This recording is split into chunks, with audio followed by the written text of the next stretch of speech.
Casares today. It's kind of known for whitewashed walls, views of Gibraltar, Africa, being very close to the coast. It, like many places in southern Spain, is layered with thousands of years of history, from the Romans to the Moorish to the Christians to Arabic influence as well. So just a few kilometres outside of the town you'll actually find some baños, some like sulphur baths, which were built by the Romans, and according to kind of local tradition, mythology, Julius Caesar once came here in around 60 BCE and bathed in the waters due to some sort of skin infection. It's unclear whether this is true or not, but the baths are definitely Roman, and it's potentially where the name Casares might have been derived from. Another key moment for Casares' history came in the 10th century during Muslim rule.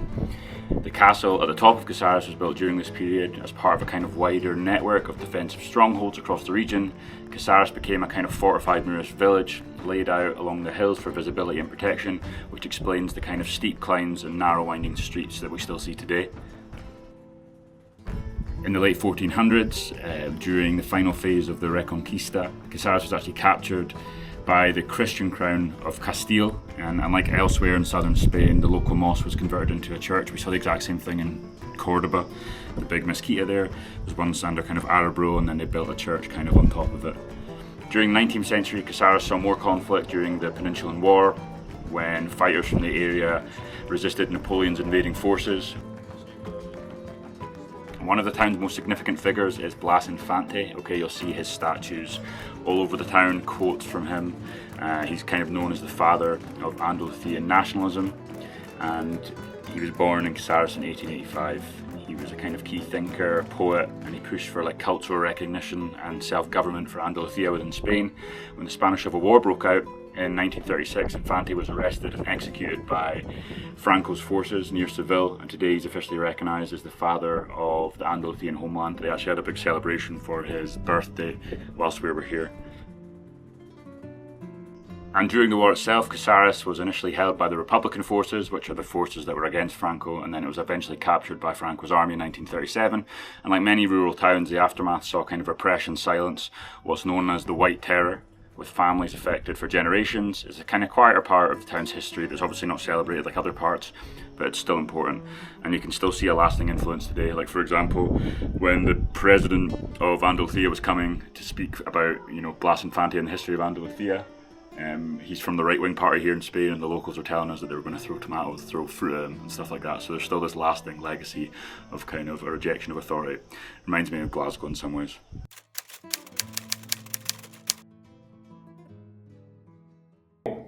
Oh!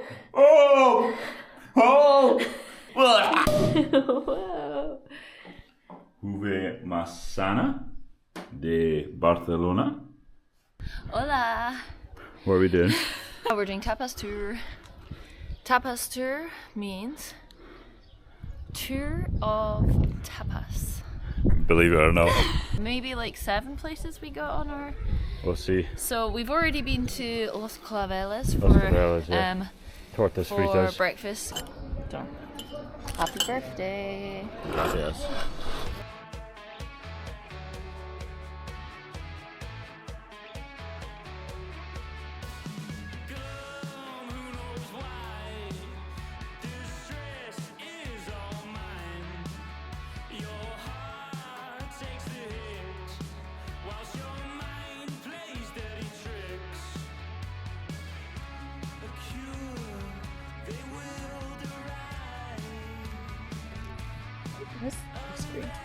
Ice cream, gelatos. Salado. For me, it's the same as yesterday. Para ti? Cookie sandwich thing. No, it's confusing, isn't it? Yeah. Good shit, man. Now we're off to Bar Campo del Fútbol. Hola, buen día. ¿Qué tal? Hola, buen día. Done 3 stops. 4 stops. 4, including the tortas fritas this morning. Well, it's my birthday, so Ella's paying. Full. Hola, chico. No. Oh, we're coming to a famous bridge. Okay, bye. Albara.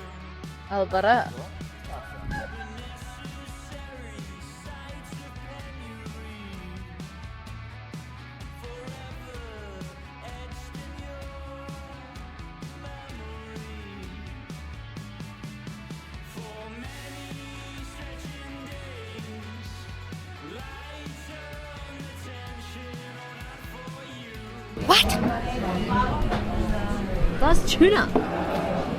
Yeah. What is your logic here? Ewan's dropped his No, ice cream I thought 6 that was. times. I thought that was real. Ewan dropped his ice cream 6 times and said, I need to eat it now to stop it breaking. I thought that was it broken because it was bent. Ewan, that does make it better.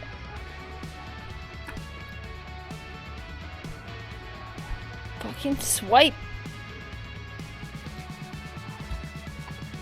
We went to Capo del Football. Mm-hmm. Fucking right. Javi, Ewan kept calling him Jovi. No, I didn't. Yeah, No, I didn't. Get that shot there. No, you have the key. No, I don't know. Yes, you do. I remember asking you when we were at the castle. Wait, so what am I meant to be doing right now? Open the door while I'm pulling it. Open! It's open! Push it! Hola! Last time we seen you.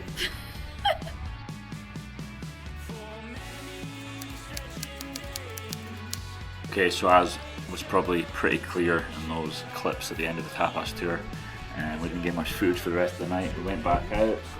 Seem to remember drinking some chapitos, some shots, and then when we went back into the pub the next day, a guy was shouting tequila at me, so I assume that's how the previous night went. I can't really remember. But although we weren't articulating ourselves or explaining ourselves very well in that tapas tour, there are like loads of great places to eat in this village. Considering there's only 2,000 people, there's so many nice places to eat, so much variety. In the morning, we always go to like Trofino's Cafe. It's this like cafe that his dad used to own, or a cafe bar. It's not got a sign or anything, but it's probably the best coffee in the village. Also like very cheap, great atmosphere. It's a good place if you try to like speak Spanish, to go and practice and chat to people. They're very welcoming, even though we aren't locals.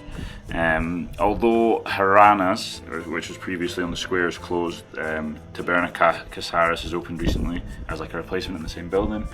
And they do great food, really friendly guys as well. You know, like always been very catering to us, offering us a free beer, when they don't need to. The food's great as well, very reasonably priced, we love it in there. Mi Cortillo, we kind of spoke about that in another video. It's just like maybe a little bit more upmarket restaurant at the top of the village, very nice views, great food as well, maybe like slightly more expensive, but still, by all considerations, like extremely good value. They give you like a free little aperitif whenever you order food. So places to buy like fresh bread, you know, if you go at the right time to Panaderia, for example, like you can literally feel it's just out of the oven, it's warm. And finally, we spent a lot of time in Bar Plaza. There's a great like cook as well. She makes like great like boccheronis, a lot of fish dishes. They've got a menu del dia, it's only like 12 euros. As I said, it's quite a traditional like tapas setup, so they've always got tapas no matter what time of the day it is. So we've had a lot of good nights from there, and they're like equally as catering and friendly. Gratis. Yeah, beautiful place, loads of different variety. We've been here for 3 months and we've not got bored yet, so hopefully that makes it a little clearer after that boozy tapas tour.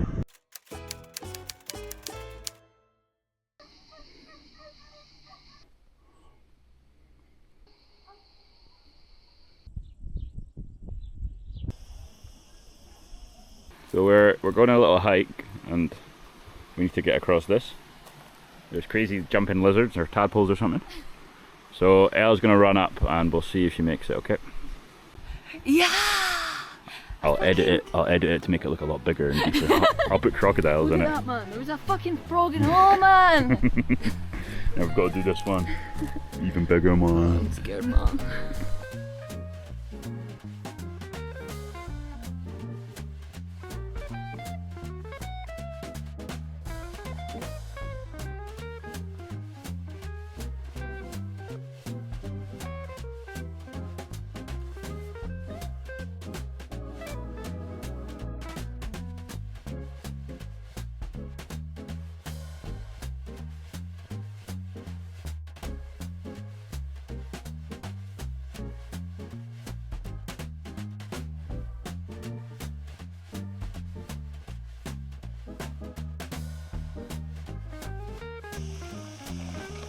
Hola.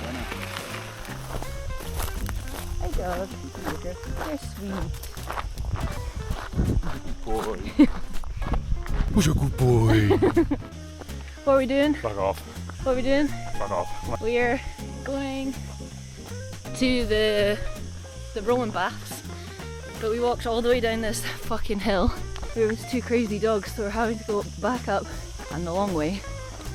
Ewan wants to go home. I don't. Hi goatees. Oh my god, you're a weird looking fucker. We're lost once again. Just encountered some goats. Goats too when we get Ewan tried, goat empanada. Ewan tried to scare them away with a scream, but then just angered them even more, so we're trying a different route now. Looked angry. There was also some younger goats, so they started charging. Well! Fuck you! Fucking kitty that! The goats. The success was short-lived. We're going back the way we came.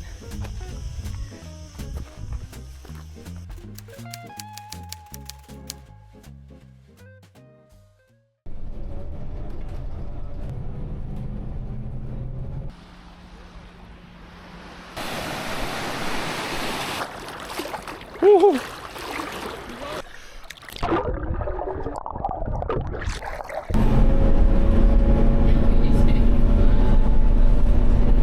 Vamos a la costa.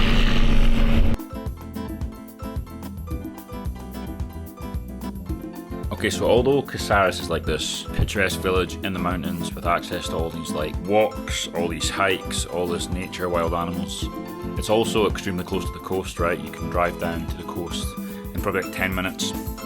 You can get the bus down, which takes a little bit longer because it goes around the long way. It costs a couple of euros, you can get down there pretty quick. It's actually so close to the coast that it's called Casares Costa. They're actually like technically the same place, right? They vote for the same mayor and all this kind of thing, so that's how close it is. There's a lot of like beautiful villages in Spain, like the Pueblos Blancos, Gaucin, Ronda, places like that, places like Albarracin in different parts of Spain. But a lot of them aren't as close to the coast, okay? Like Ronda's miles away from the coast, you've not got access to the sea. And some others, even like Ronda for example, are very touristy, right? It's, you know, a little bit more difficult to get that really like authentic Spanish experience that you get in Casares. So it's great in that respect. We're in Sabanillas. We're in Sabanillas eating some tapas. Carne con tomate, I think. Albondigas.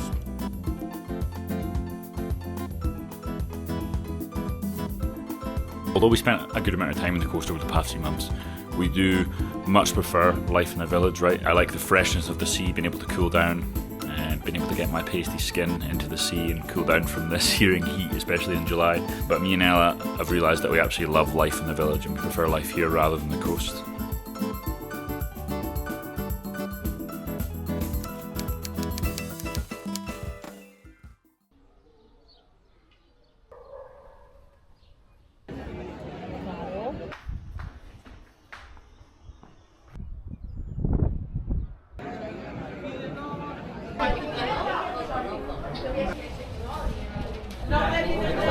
We're actually leaving tomorrow, but it's looking a bit dicey. You can see that sort of crazy looking forest fire over there. Apparently it happened quite a lot. There's like loads of helicopters and stuff, but yeah. Fingers crossed we survive when we make it to Ecuador.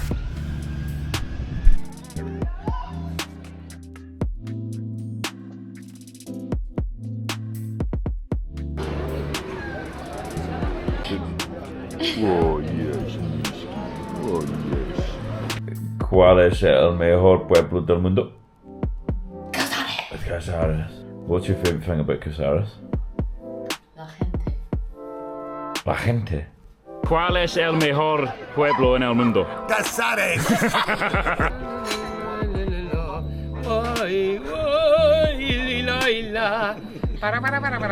¿Dónde es el mejor pueblo en España?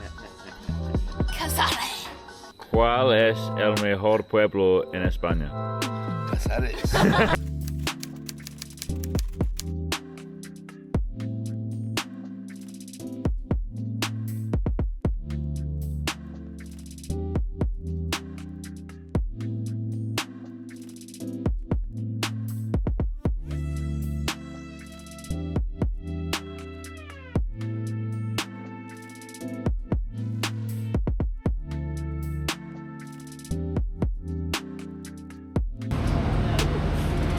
pasa, Tron?